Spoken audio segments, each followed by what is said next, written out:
let's get straight into it. But first, we do have a live polling question for you all. So you can submit your answers throughout the panel. And there will also be a Q&A at the end, so please do save up your questions. So this polling, you should be able to see a barcode that you can scan. Now the question is, do you think consumers are willing to pay higher prices to ensure that their products are sourced and manufactured ethically? Yes, no, or depends on the product. Well, let's start right there. And Keelin, I'm going to come to you on that. Do you get at Macy's, how much demand is there from customers saying, we want our products sourced more ethically, and when it comes to labor and human rights, and are they willing to pay more for that? So when we think about sustainability at Macy's, we're really working to embed that throughout our entire value chain and our entire corporation, because we're really seeing how the customers are expecting companies, what role we need to play in terms of driving sustainability, in terms of driving a more diverse future. And so it is definitely something that grounds why we're doing the work we're doing. And when we really dig into our priorities around sustainability, it is caring for the people, making our products, and managing our environmental impact. So we are trying to do that work to engage the customer or show it for the customer. And particularly on the product space, as a retailer, we need to build trust with the consumer. And so a lot of it comes down to how are we identifying product to be, quote unquote, sustainable, and really leaning on third-party certifiers who can help us understand, is it the materials, how it was made, is it, hey, there was a worker well-being program in the factory where this was made, so there's something else for the person. And so how do we bring the customer along so that we can show them the breadth of product that is, quote unquote, sustainable, and educate them at the same time? And how are you embedding sustainability and transparency throughout your supply chains and your operations? And how are you making sure that your supply chain models don't, in fact, widen inequality? Definitely. We have a history of building upon social compliance audits within the factories that are making our private brand products. And so what that means is, how do we partner with the factories? How do we ensure workers have safe working conditions, paid fairly, treated well? If you find an issue, partnering, driving remediation, actually working on continuous improvement to really show how much we care for the workers. And so a lot of what we've been doing is, how do we get more transparent about the work we are doing? How can we share that with our stakeholders so they understand, we're really serious about this as a priority, and so that it can come through. And how do you actually measure the progress in some of your initiatives? A lot of KPIs. So actually data is so critical to the work that we're doing. And when it comes to a social compliance audit, it's actually not a pass or fail. It's, what is the issue? Did we drive to a remediation that we feel actually had a positive outcome? Or are we continue to work with that factory? And so it kind of depends upon the ambition and what we're tracking. I think the other thing that we've been very excited about as we think about having a positive impact on the workers in our supply chain, specifically those in the manufacturing facilities, is, can we invest in these worker well-being programs, which are really around personal health care, personal finance? How do they save? How do they open a bank account? How do they take care of their families? And what we're seeing is actually the places where we've launched these programs in partnership with an organization called RISE, is that it can drive retention. It can drive productivity. The worker actually has a more positive experience, and so it actually can have a direct impact to the business. And so that's something that we're really excited how partners are helping us get access to that data, so we can really connect the dots between actually caring for the person making our products, and that it actually has a positive business impact as well. And Angela, I want to bring you in here on the legal side of it, because of course you work with companies and you help them comply with regulations, especially when it comes to forced labor and human rights. And also, you're helping companies get goods into the, helping companies get goods into the country, minimizing some of the, duties and dealing with detentions at the border. So talk to us about just a couple briefly of the top challenges that companies face and how you help them work around that. Sure. So one of the largest challenges that companies that I'm working with are facing right now is the customs forced labor ban. So the United States bans the importation of goods produced with forced labor. Starting last year, they started enforcing the Uyghur Forced Labor Protection Act, which means all goods that are produced in whole or part in the Uyghur region of China are banned from importation into the United States. The problem here is that companies don't know if their goods are produced with these problematic materials, and they'll get stopped at the border and then they don't know how to get them back in. So in order to get goods released by customs, they have to produce all these, this chain of custody documentation from start to finish, from their first tier supplier all the way to the finished goods. That can be extremely problematic because there are middlemen, there are several tiers. A supply chain can have thousands of suppliers. So companies are really struggling with getting the documentation that they need to get goods released from the border. And that can be very expensive for a company, and it can happen unexpectedly. And how do you navigate laws or new laws that differ from country to country, and I imagine are frequently updated? I imagine that is quite tough for companies to keep track of. It's very difficult. Many of our clients are multinational companies. They want to be compliant in every country where they do business, and that is their goal. And so they don't want different policies and procedures in every single country. The United States is really taking the lead in terms of forced labor enforcement, but other countries like Canada, the UK have supply chain diligence reporting requirements. So what most companies we've seen do, and how we advise them, is if you don't want different policies for every jurisdiction, you're going to want to build your policies around the most stringent laws. That way that you can implement it throughout your organization, there isn't confusion in different jurisdictions, and people can comply. And Keelin, a lot of your business might be domestic, but is that something that Macy's faces as a challenge, even just differing laws from state to state? Definitely. And that is a really interesting part of what we do and why I love my legal partners, because they help us understand that. They help us, again, build a compliance program that goes for the highest bar. And then we can challenge ourselves too of, do we want to stop there? And I think that that's what is exciting for a company like us, where we're very much domestic focused. We watch what the EU is doing, because it could come here. And so how do we partner? How do we partner with our legal team to get more educated, to understand, okay, where do we need to start planning ahead so that we're not caught off guard? And Angela, on that, how do you increase transparency? I mean, you brought up the Uyghur Forced Labor Prevention Act, which came into effect last year. We saw millions of dollars of shipments detained at the border, and in many instances, companies perhaps don't even know, that their supply chain may be tainted. So how do you increase that transparency? Really, companies have to be proactive. They need to do a risk mitigation strategy. So they have to take a look at their supply chain, look at where they're doing business. If they don't know already, they need to know where their suppliers are located. And that can be a huge task for companies. So I would take a risk-based approach. And you need management and C-suite support in order to do this. The lower level clerks, et cetera, might not be able to have the power and resources to do that. But if management gives the resources and the capability to do this, and they're able to really do this supply chain due diligence and build policies and procedures to due diligence ahead of time to avoid a detention. So you mentioned sort of getting in ahead of it with these kind of risk mitigation strategies, but how can you mitigate that risk of forced labor in their supply chains? Sure, there's a few things. You could have a code of conduct that prohibits the use of forced labor in your supply chain. You should require your suppliers to also follow that code of conduct.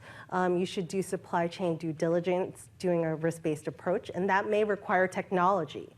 There are a number of suppliers that have popped up in the last couple of years to address these risks, and you may need to use them because it's very difficult to do a manual supply chain review. Also, you should train your suppliers and also your employees to be on the lookout for this. Build an ethical supply chain. Make sure that you know and take accountability for your supply chain.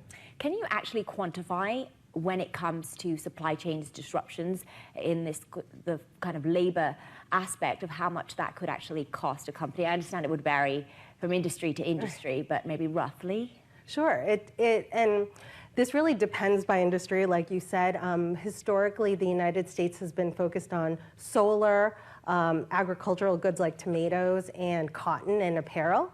And in those industries, there have been millions of dollars of worth of goods detained. Since the Uyghur Forced Labor Prevention Act was implemented last year, about 5,000 shipments have been detained, valued at about $2 billion. Customs is ramping up enforcement, so we expect that next year it's going to be much, much more than that. It's hard to quantify per company. Some companies have been really drastically impacted by this, getting shipment after shipment after shipment detained. Others just haven't, even in the same industry. So it's hard to predict per company, but it's certainly a risk for many companies.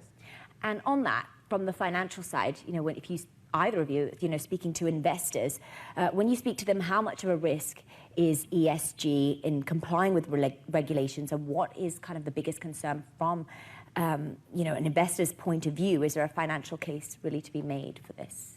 I think when you think about any of your stakeholders, but particularly your investors, it all comes down to materiality. What is most material to your business within the whole landscape of ESG?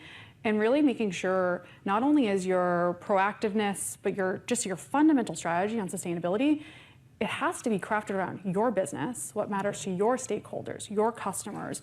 What is your business strategy? What are your financial goals? Connect those dots. That allows you to have a much better conversation with your investors and really meet what they're hoping to see from you, because they want to see financial performance, but they also want to make sure you're mitigating all your risk, whether it's climate risk, social risk, governance risk. And so how do you really connect those dots? And I think that's what we really try to do when we listen to our investors or we listen to our customers, because they're just as important to us, to really bring a holistic strategy together of how we're approaching it. And Angela, if you want I to weigh in. completely agree with you. I've spoken with boards, with investors, with funds, because they are concerned about these new laws. They want to know how that may impact their profitability for the year, what the risks are, whether they should invest in certain companies or in certain industries. So there is an impact. ESG really has a financial impact on companies now. And thinking about the future and the role of technology. Of course, the buzzword everyone's talking at the moment is AI, but even more broadly, what do you think technology can really bring to the table to perhaps provide a solution? That's to both of you.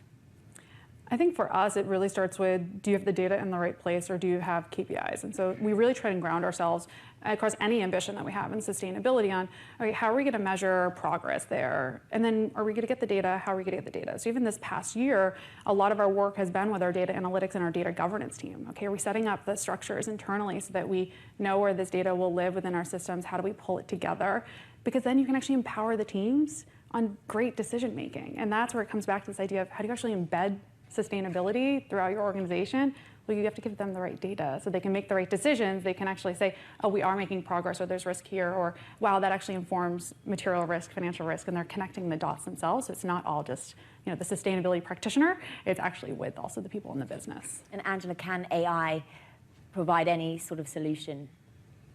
I'm starting to see that AI and technology generally is becoming more and more important in the area that I work in. U.S. Customs and Border Protection is using it to target shipments for detention.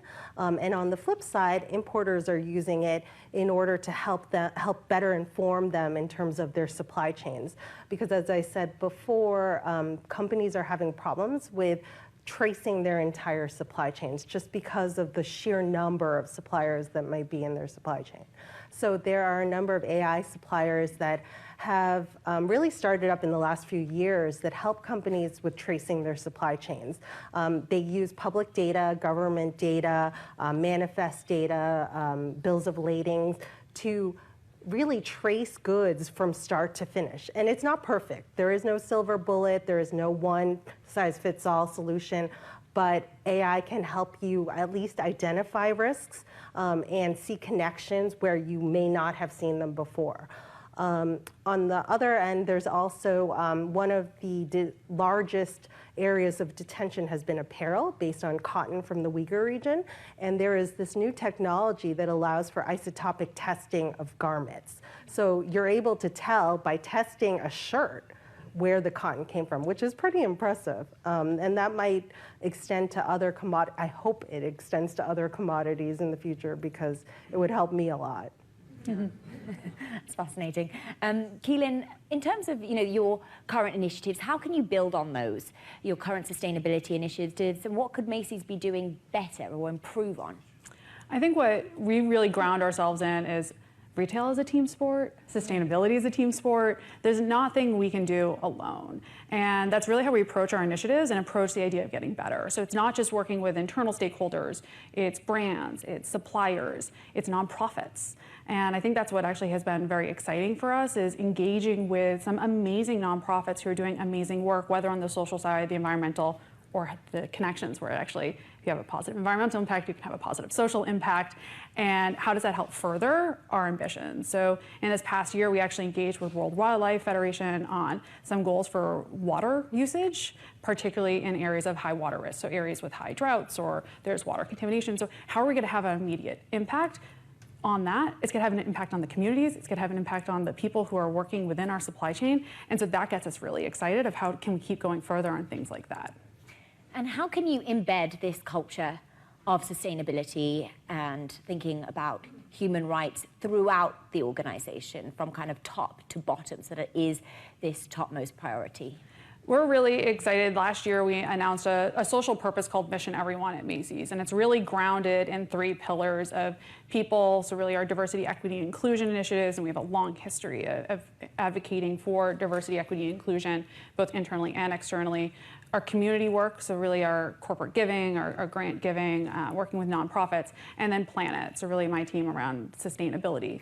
What's exciting with Mission Everyone is it's really about, are you building the tools and the frameworks to help decision making within the organization? The other thing we kicked off this year is we have launched sustainability ambassadors. And what they are is actually every chief executive within the company has identified 1 to 2 people to represent their function, to work with my team, which is kind of our sustainability center of excellence. They are responsible for helping us build out what are these initiatives, what are the programs, how are we going to measure them, how are we going to get the work done, so that the responsibility starts to transition into the business and that they're empowered to help us do this work together. And I think that that's been really rewarding and really exciting for us to see that start to come together. And Angela, if you could weigh in here, when you work with companies, what do you say kind of the top things that they're doing that work, that maybe don't work, that they could be doing more of?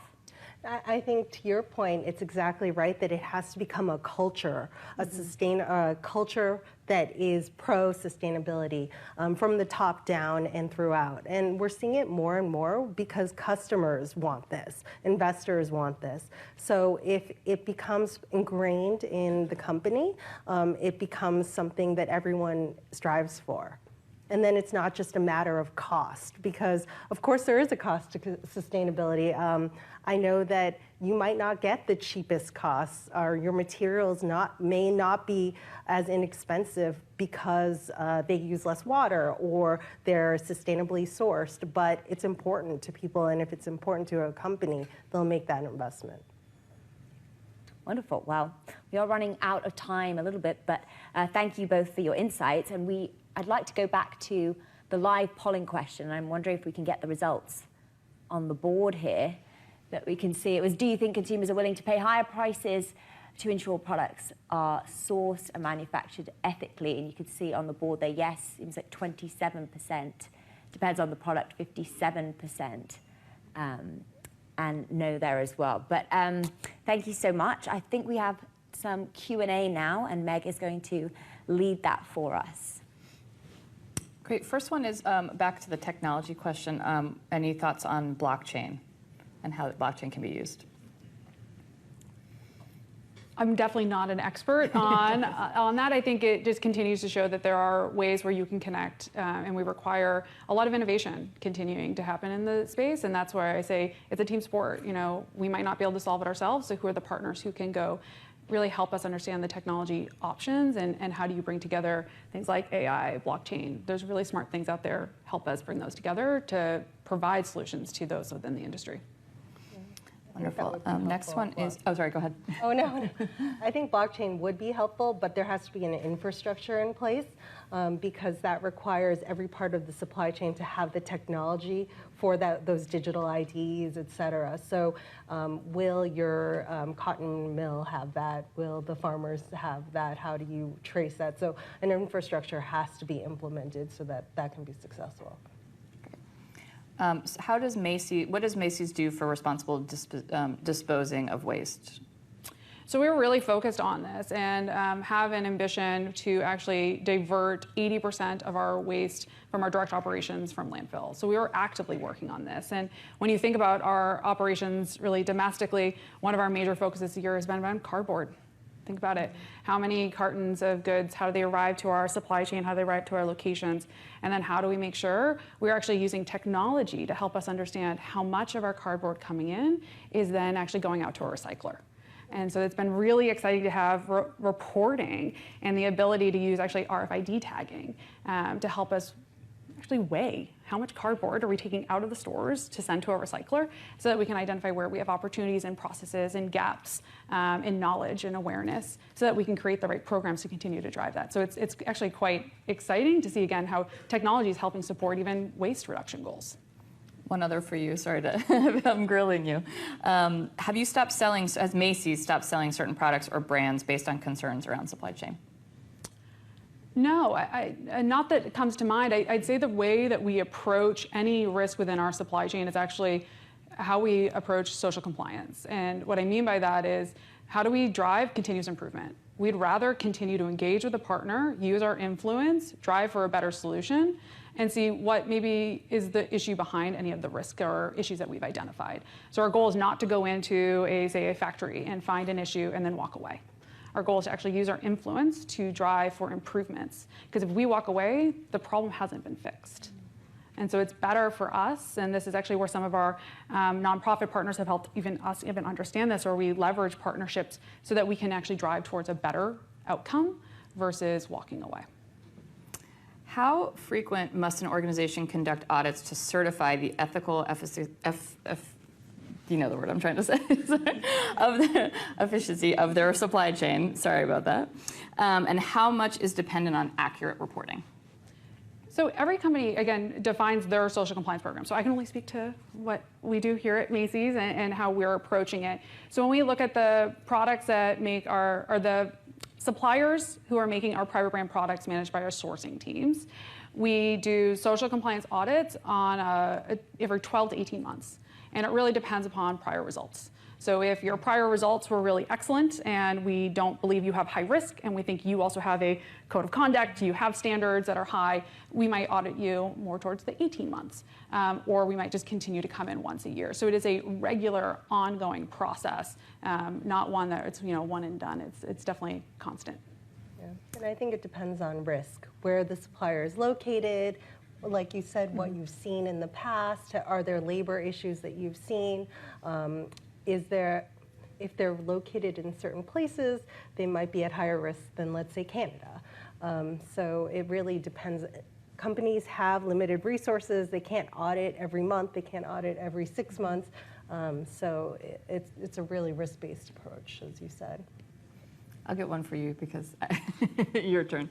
How do you get C-suite, and I guess this is really for both of you, but how do you get C-suite to buy in on pushing for a more ethical supply chain?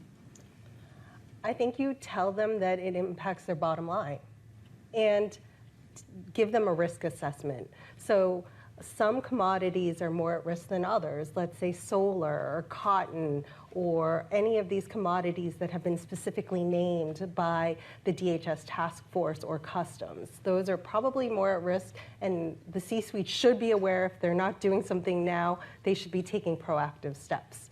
But generally, I think give them an awareness of the landscape, the legal landscape now, and how this could benefit their company. It's better to spend a few dollars, spend a little bit of time now, than deal with a detention that's very expensive and time-consuming later.